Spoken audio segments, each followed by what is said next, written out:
My name's Trey Wright. I'm a jazz guitarist in town and a music professor at Kennesaw State University. And I have a new CD that's just come out recently on Blue Canoe Records entitled Begin Again. And we have a CD release show Friday night, March 1st at the Red Light Cafe. Oh man, that sounds pretty exciting. So before we get into the CD, kind of tell us, I know you've been around the scene for a while.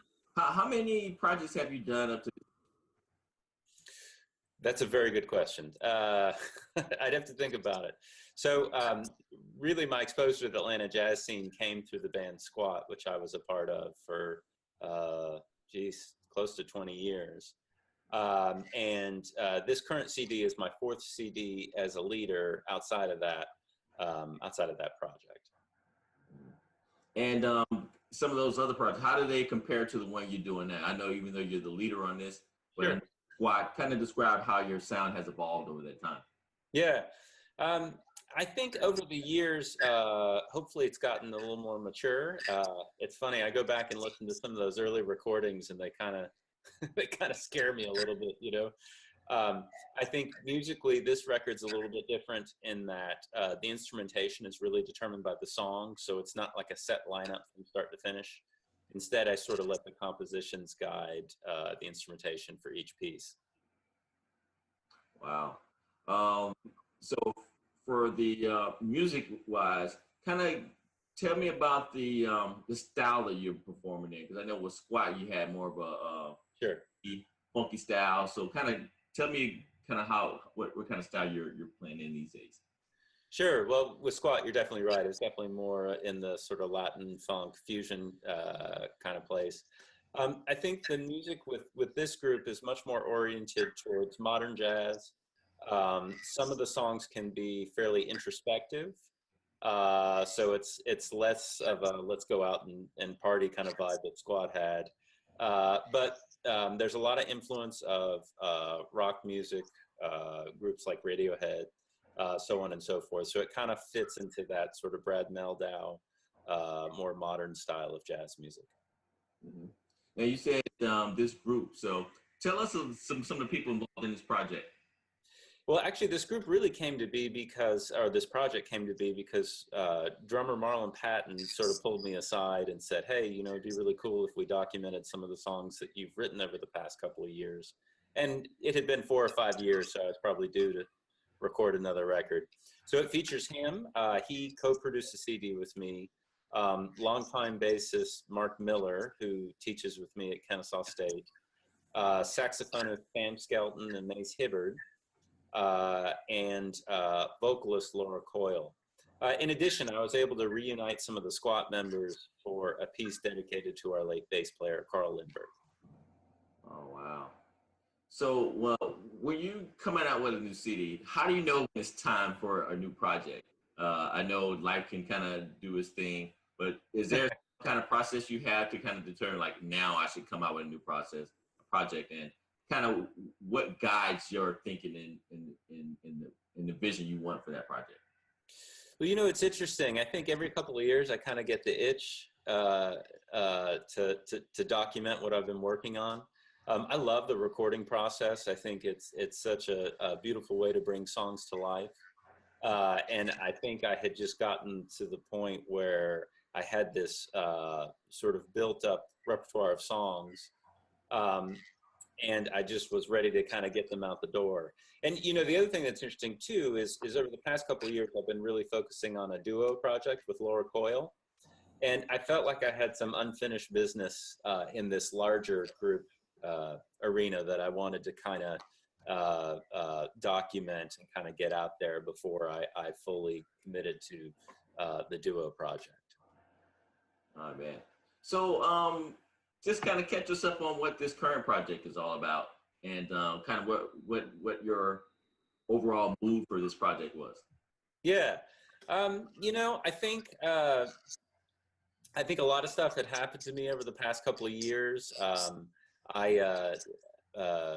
You know, some people sort of glide easily into their 40s, although actually I don't know that many people that have, but I didn't. I really struggled with sort of hitting middle age, and a lot of these songs were sort of inspired by that. As I referenced earlier, the loss of my good friend Carl Lindbergh, and just sort of changes in my life. And I felt like this CD really speaks to that. And trying to find a way as I grow older to have my music continue to grow, and also find a way to sort of survive being a musician in my middle ages. And that's really where the album title comes from. Begin Again was me sort of trying to navigate where I was at life and trying to figure out, okay, well, I'm not in a full-time touring band like the Squad Days. I'm trying to do something different. And what exactly is that? Mm. Now, I always find it interesting as a instrumental band. How do you how do you how do you know when to incorporate vocals in it? Because people like vocals. Yes. How did you normally, navigate that balance? Well, that's it. That's interesting. And this CD is, I should have said this, this CD is different from my other releases in that it does have vocals in it. Well, I think, as I mentioned, vocalist Laura Coyle and I had been spending so much time working as a duo that when I started thinking about this record, I just couldn't imagine doing it without her. So I had to really think about, what was going to be the best approach. And so she's featured on 3 songs. One of the songs was written by my friend Carl Lindbergh, like I had mentioned. And so that made sense to have her sing because there were vocals on that song. We did a cover of Joni Mitchell's The Hissing of Summer Lawns, which we had all, in fact, that whole group had collaborated on a program at Kennesaw State in the fall of Joni Mitchell's music. So that kind of made sense. And then I wrote a song for my son entitled Me and Einstein. And I just needed something sort of playful on top of the melody. And so I arranged the piece for Laura to have a wordless vocal on it. And I think it really adds to that sort of childlike innocence. So it was sort of a process, really figuring out what songs need vocals and what songs probably work best instrumentally. Now, you mentioned that you composed some of these pieces. Did you do all the composition for this CD yourself? Everything except The Hissing of Summer Lawns, which is a Joni Mitchell cover, and then Looking at Each Other, which was by Carl Lindbergh. The rest of them I wrote. Okay. Now, did you think, now, as a composer, do you feel, I guess, more, do you feel that composing is more natural for you than, I guess, maybe playing the guitar, which is your instrument?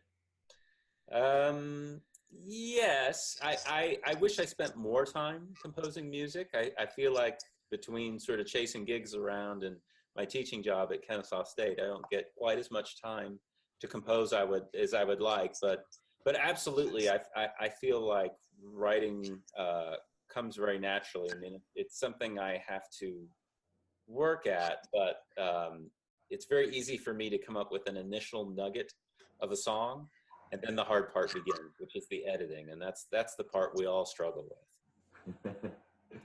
For this project, how long had you been working on? How long did it take for you to put it all together? It took me about a year. We started recording last May, and I sort of took the summer off from the project because I was co-directing a study abroad program at Kennesaw State.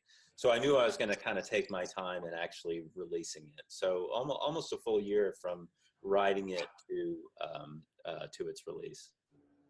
And how many titles do you have on the project? There's 9 songs, so 7 originals, and then the two covers. Is there anyone in particular that you kind of really proud of, or really think is really interesting or different? I think the 2 songs that I'm probably proudest of are Me and Einstein, which I referenced earlier. It's different for me, the incorporation of the wordless vocals, and it's probably the newest song that's on the CD. And then there's a song towards the end of the CD entitled Begin Again, which was based on a solo piece I had written many years ago, but I fleshed it out for bass and drums, and then added a lot of guitar overdubs, and even attempted to play mandolin on it. So that was really a fun challenge, with taking this solo piece and saying, how can I flesh this out and make it more of a statement? Ah, nice, very nice. So I know that you, like I said earlier, that you've been around the scene for a while. Kind of catch us up to speed. Like, are you a native of Atlanta, and kind of where you originally come from, and how did you make your way to here? Yeah, sure. I grew up in Marietta, and I currently live in Roswell, about 5 miles from where I grew up. And I told myself I would never, ever move back to the suburbs. But life happens. Since I started teaching at Kennesaw State in 2004, I knew I really wanted to be up here. Other than that, I spent about a decade in Athens, both pursuing a undergraduate degree that was actually in sociology, not music, and then performing with Squat and other bands out of Athens. So I've been local to the area pretty much my whole career. Now, as a music teacher, how do you think that's kind of informed your musical side? Well, it's interesting. It's forced me to sort of look at music a little differently. It's also opened me to all kinds of new ideas. I mean, I can't tell you, Dior, I mean, almost every day I learn something from my students, or a new perspective, or a new idea, or they're constantly exposing me to music that I've just never heard before. And I think all that sort of filters into my music. And honestly, teaching and performing and composing has been a nice sort of package for me. There's a lot of overlap between the three areas. And it's really been a great experience. All right. So again, I know you have a big show coming up, a big CD release. Yeah. For those who may be on the fence about the show, kind of tell us why you think they should come out. Absolutely. So the Red Light Cafe is where the show is on Friday night. It's always been one of my favorite venues. It was one of the venues that Squat used to play in the 90s, so I have a real soft spot in my heart for it. And so the band that night is made up of 4 faculty members from KSU: Justin Chisoric, Mark Miller on bass, Sam Skelton on saxophones, and myself, and then guest vocalist Laura Coyle. So we're really going to mix it up. We're going to play selections from the CD. Laura and I are going to play a brief sort of mini set of duo songs, and then we're going to end the night with 4 or 5 songs from the Joni Mitchell suite that we performed last fall at Kennesaw State. So hopefully it'll have something for everybody, and will be a really diverse and entertaining show. Wow, sounds like fun. I'll definitely be there. Awesome. For those who want to find out more information about you or follow you on social media or reach out to you, how is the best way to do so? So the best way would be either through my website, which is treywright.com, or the Duo website, which is lauratreyduo.com. And both sites are up to date with dates that are happening around town, and they have all our social media links on there. All righty. Well, any final words you want to say to the people out there? That's it. I hope you can come Friday night. It's going to be an awesome night.